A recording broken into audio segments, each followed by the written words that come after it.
All right, guys, you join me at my very first visit to an Ionna station. I'm here in Goodwin, Kansas. I don't know if I'm saying that city right, but we are plugged in here to this Alpitronic HYC 400. We're going to come over here to the screen, and we can go to Active Sessions, select 3A, and we are getting 191 kilowatts, which is an all-time record for me. I've never seen that before. I know that it is possible on the Lightning, but that is super cool. And then you can go to charging detail, and this will show you the charge curve. It's just now dropping off the 500 amps that it was at with that peak of 191. And now it's at 190. So yeah, that's super cool to see. That's something that I'm not used to with the standard range Lightning. So with the extended range, that's a huge benefit, and I'm definitely digging that. It is dark here, that's for sure. I don't know if it's supposed to be lit up and it's just not, or if it's because I'm so late. It is basically the middle of the night as I'm making my way to Colorado. I don't know if there's supposed to be hours here, but we're at a 24/7 travel store. The price here of gas at $2.89, that is something I never see in California. So yeah, super cool to personally use one of the Ionna chargers. That's not something that we have in California yet. And also shout out Brandon Flash, getting to use one of the Alpitronic HYC 400s. Also something I have never gotten to do. And I really enjoy the nerd data on this stuff. We can flip around here and show you, even now that we're coming down off the peak charge curve, still at 144 kilowatts at 65%. So that's something I was not seeing with the Tesla chargers. So super cool to see the performance of these Alpitronic chargers. And I really do love that we're seeing folks like Alpitronic and Kempower become more prevalent in the market here in the United States. This is the type of charging equipment we need to see everywhere. And I think it's going to make the adoption of EV transportation much easier if we're using quality equipment. So love seeing it. That's going to wrap it up from here. We're going to head to our next stop. Just kind of make it up as I go along, which is what I've been doing. And we'll see where the next stop leads us. Hope you guys are having a great time watching. I'm having a great time doing it. On to the next.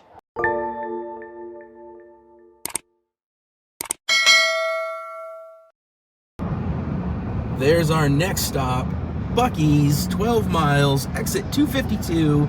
That will be my first time getting to experience a Buc-ee's. Let's go. I've heard nothing but good things. I'm sure it's going to change my life, or at least just be a cool moment in it. All right, here we are pulling into Buc-ee's. The intersection here coming off the freeway was pretty crazy. Kind of twists and turns and into a roundabout, and then here we are. Definitely crowded here on a Saturday morning. It's huge. The scale of it is hard to imagine if you've never seen one before. Curious how the superchargers will be coming up on them now, and hopefully I can find a spot. It looks like there might be one there. So let's pull in, plug in, let's check this place out. All right, guys, we made it and we're plugged in here at Buc-ee's. The first time getting to see this. We don't have these in California, so the place is absolutely packed. I'm just gonna get a quick little top-off charge and get the heck out of the way. I hate being that guy. These are the version 3 cabinets, so really, this is where I wish I had like the A to Z extension or something. Be perfect on a road trip like this in a busy spot like this. But in general, the version 4s are so much nicer, so much better. This would be a perfect location for those. These do have Magic Dock, which I haven't seen many Magic Docks anymore. They seem to be disabling those for some reason, but here they have them. So I'm here in Johnstown, Colorado. We are going to just check it out for a second and then continue on to Fort Collins, and we'll be on our way momentarily. Do want to get the truck out of the way, so just want to do this real quick and let other folks pull in. So let's go inside and check out what's inside the Buc-ee's. That place has got to be phenomenal, and I'm excited to see it. I will say the one thing missing from Buc-ee's is a car wash. I am bringing half of the Midwest back with me to California on the front of my truck. So it would be awesome if they had a car wash here. They've got just about everything else though. Shout out to the snow-capped mountains of Colorado. I gotta tell you, it's beautiful here. This place is crazy. Tons of gas pumps Looks like a Costco, basically, with the amount of people that are here. They've got, unlike a Costco, a mascot. You know, if you got a mascot, you're gonna have a good time. Shout out Ford Lightning. That's here in front of the Buc-ee's as well. Let's take a look inside.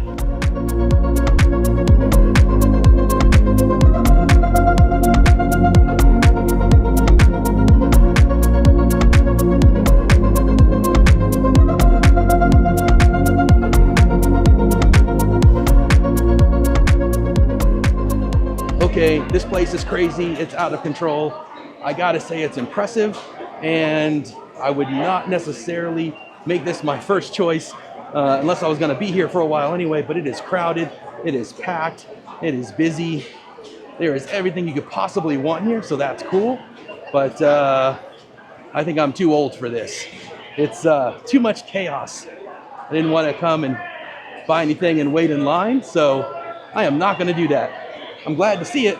It's super impressive. I understand why it's so appealing, but not for me. Let me charge up, use the restrooms, grab a quick thing, get the heck out. But this is not that kind of place. It's definitely gonna be a cool spot though. If you're looking for just about anything, you're gonna find it here. They got a wall of jerky. That's pretty cool. But yeah, in general, not my kind of vibe. As cool as it is, I avoid places like this, but awesome to see. All right, so I think my kids would have absolutely loved that place. I can see the appeal to it, but if you're on a road trip and just want to get in and out, that's not the stop to make. But if you're at a charger for 45 minutes anyway, maybe you get in there, maybe you won't spend half of that in line. But super cool, great to see it. Wish we had them in California. Let's continue the journey. We'll see you at the next stop. Hey guys, I am here with Kyle. We are at the powerhouse and I'm getting to experience another charging method that I have not gotten to do before. This is the XCharge behind me. Just charged up the Lightning over here. Kyle, you want to walk us through how this is working? Absolutely, absolutely. So you join us at our office here in Fort Collins, Colorado. So thanks for coming all the way out to visit. It's always fun to see you. And yeah, brought your Lightning on by, and this is our high-power DC charger that we have installed at the office. What's really cool about this is we used to just have a little 30 amp level 2 unit here, and we have replaced that level 2 unit. We had to run, 3-phase lines out here, so we took a little bit more power just by upping the phases. But we got from a little, let's just say 8 kilowatt charger, because we could run dual port, maybe 9 kilowatt dual port, gone up to 180 kilowatts over here. It's a huge difference. Huge difference. Now, the way we were able to do that, before we get into all of this, is I'll show you the back end wiring. Come on back here. So we had this little conduit running into our fuse panel in the building already there. And essentially we could only fill up that line to the maximum legal limit of copper fill. And so we ran the chunkiest wires we could. And after all the calculations and everything, we basically can get 30 kilowatts of 3-phase power feeding our charger. Now, I mentioned it's a 180 kilowatt charger, and that's because the whole right side of this charger is over 200 kilowatt hours of LFP battery packs. So this is essentially a BYD cell, LFP, completely designed for DC charging. And it's awesome. So we've got 200 kilowatt hours of buffer, and this thing is just constantly feeding our LFP batteries. Then this side of the XCharge, it's called the XCharge Net Zero series, by the way, and this is the previous generation. They just came out with a new generation. This side of the charger is where all of the power modules are. So we have Infi power modules and some other stuff in here that do AC to DC, but also DC to DC, because we're taking our DC energy and putting it right into a high voltage battery pack, for example. And we've got NACS and CCS. We were one of the very first public NACS stations out there. Technically, it's not a public station. We do have people from the city that come and use it. It's the fastest charger in Fort Collins. And we've got this nice 1,000 volt capable unit right here. It's getting chewed up. It might be time for a cable replacement in the next few months. This thing does get used a lot. And yeah, that's our charger, dude. It's awesome. Yeah, I love seeing this kind of thing. I think the battery technology, when you can mix the two, really goes a long way into putting these in places you otherwise can't. Yeah, I think the cool story for us was, XCharge wanted to, do some testing. We test a lot of cars here. So they were like, hey, can you plug in everything you test to make sure it works? So we do interoperability testing here. But we also wanted to showcase the story of like, hey, this literally was a level 2 EVSE, and we replaced it with a 200 kilowatt charger or 180 kilowatts because we don't have that much grid connection here. And it works. I mean, this thing gets used every single day. I charge it up to about 90%. Most of the times it never goes below 30%. But today I charged up that Lightning, or someone else charged up that Lightning. I did a basically 0 to 90% in this Rivian, and then you came with your Lightning, and we drained this thing out to 1%. Now, being LFP, do you need to bring it up to 100% once in a while? So I think so. I do, just out of top balancing. Yeah. So yeah, I do about once a month. Never trust the BMS either Yeah, way. I'm not a truster of BMS systems over here. So yes, I do full charge it once a month. There is no official guidance from XCharge though. They said leave it at 100, it can take it. I'm like, I'm gonna leave it at 90. Yeah, you always treat your batteries well. I saw you drop off the Cybertruck at 50%. Yep. So always take care of your batteries and they will take care of you. Absolutely, that's my methodology, is like use them hard, don't let them impact you, but also you paid for the battery, use it when you need it, and we'll occasionally need it. So if I know there's an event up here, we have people coming up, I'll log into the back end and juice this up to 100, and we'll go ahead and use it then. But it's been a great unit, honestly. We had a couple bugs, interoperability bugs early on. I think XCharge really figured out most of that stuff. I think because we had the unit, and I think it makes it better for all their deployments everywhere else. So I'm glad they sent it to us. Pretty cool to get a charger. That's a nice gift from them. But also, I think they got a ton of exposure through our outlets on this. Oh man, all Ford ever gave me was this hat and a t-shirt. Thanks for showing us around, Kyle. Let's head back to the hub and we'll catch up with you guys over there.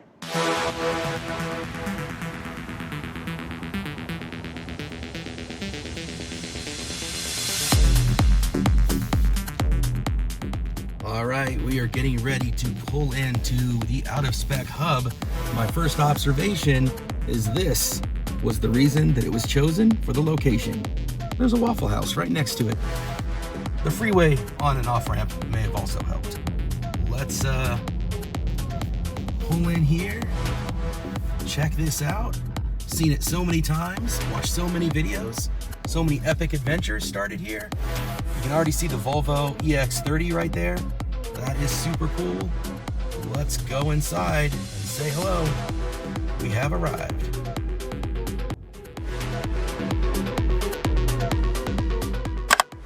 All right, guys, so I have visited the Legends of Arkansas, the Kings of Kansas, and now I am here in the Mecca of EV culture, Colorado, with my buddy Kyle. Thanks for having me, man. Dude, what's up? There you go. Great to see you. Thanks so much for coming by. You want to show us around real quick at the hub and just kind of let the fans see? I think you've done one before, but it'd be cool just to take a quick look at what you got inside. Happy to. Well, let's start outside, actually. We're just coming off of, or I should say, we're in the middle of producing a small electric, let me mount this mic up real quick, a small electric SUV comparison test. So we've done Countryman, EX30, Kona, and Nero, because they're actually all 64 point something kilowatt hours usable, every single one of them.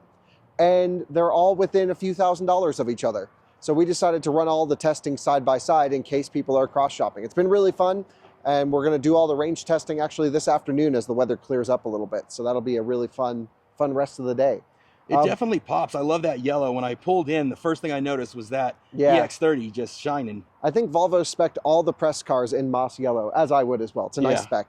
So you join us at the hub. We're basically right at the northern edge of the Denver metro area, right outside of, well, we're in Fort Collins, Colorado, but we're the last exit on the north side. If you go that way, there's nothing interesting till you hit the North Pole. There's just, land. I mean, we've got Cheyenne up there, but no one lives in Wyoming, right? So it's beautiful. We do all of our testing out of here, which is great. At least for now, we've done all of our testing out of here. Things will change soon. And the idea behind the hub was we wanted to have a bunch of cars for different series. We're doing long-term ownership updates on a Model 3 in there, for example. We have some of my personal cars. We have cheap electric cars for a cheap car series that I've been working on. So I have my B-Class, my Leaf, my e-Golf. We have RAV4s and Kodas in there and other stuff. And we just needed a place to put all the cars and also film our videos. And that's where this building came up, and we were like, hell yeah, let's do it. So let me bring you inside. It's just a big garage, essentially, but we've been able to make it work for us for what we need so far. Forgive the mess because we've just been in the middle of summer tire changeover and playing around with a bunch of stuff. But it's meant to be a working shop space. So this side, we've always kind of treated just more towards storage and not much going on over here. A lot of cars are out right now for different programs or service, so which is nice. It frees up some space. I got my little BMW scooter, my CEO2. I love that thing. It's awesome, super fun. We've got just some more car, these are cars I drive more often over here on this side. Upstairs, if you want to pop up with me, I can show you what we got up here. Now, these weren't originally connected, right? You had to put these, like the hole between the two, or was that already there? No, yeah, we blew the wall out. And I wanted to leave this first half of the wall just in case we occasionally have cars that like are, prototypes and we can't show them, until a certain date. So I figured if we were filming anything, we would put it back behind that wall. But we honestly don't ever film inside. That idea never really came to fruition. We've just got a little lounge area. We have a Super Bowl party here this year, stuff like that. We film a lot of videos here at this sort of makeshift desk. A lot of our testing, overlay content's done here, and it's just an easy place to slap an iPhone, get on the mic and start talking. And then this is our podcast studio.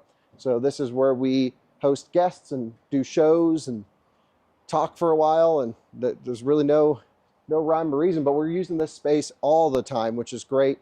And this is where we really spend most of our time here. I think what's really cool is I've noticed how often you guys are just using things as simple as an iPhone to make your content. You're not having to get necessarily fancy. It's just about the content and what it is you guys are covering. And so that's one of the coolest things is... Yeah, 95% of our videos are filmed on this device right here. Yeah, that's amazing. Yeah. I also have one of those DJI situations I've been playing around with. I like it. I fell in love with the DJI because it was easy to go with the DJI mics. Yeah. More than anything. And the iPhone I kept having weird audio problems with. Oh, okay. I know I've seen Jordan have a problem with the iPhone audio with CarPlay and... Yeah, CarPlay really messes you up with iPhone recording. Sorry for the mess down here. We got Cybertruck wheel covers, we've got chargers, bunch of other stuff, just like buckets full of charging equipment, wheels, tires, bunch of other stuff. But this is sort of our staging area for when we go out and we actually go and do the videos out in the wild. Yeah, and it's great that you're so close to the freeway on-ramp. That makes it nice to just hop on and do testing. Is this where so you don't have a charger here, but you charge up at 100% here? Or do you usually do it from the office? Actually, yeah, we haven't really done any testing out of here just because we don't have any high power charging yet. The intent was, until we just got the bill, which is insane, the intent was to put high power DC charging here.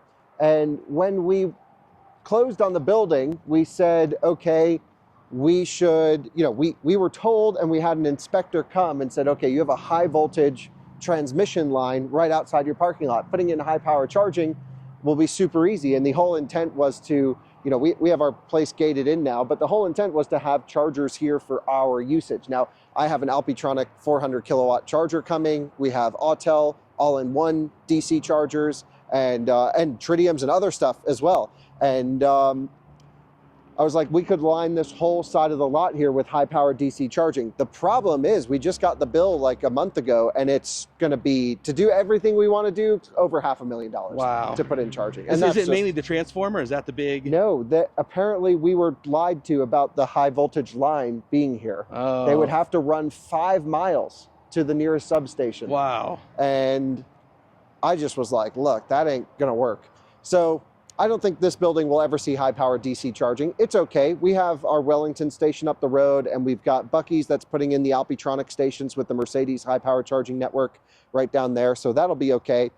But, we're also going to be spending less time in Colorado as time goes on, which is a decision we made somewhat recently. We haven't totally said everything online yet, but it's not like we're hiding anything. We're moving to North Carolina, and we'll be going back and forth between here and back at the old track. So we're going to install all the chargers at the old track is the current plan, do all of our testing out there. We might do a Colorado test loop, a North Carolina loop. But it's not like our testing gets that many views. That's not, we do it because it's fun and I'm interested in it, but it's not worth spending a lot of money to do the testing.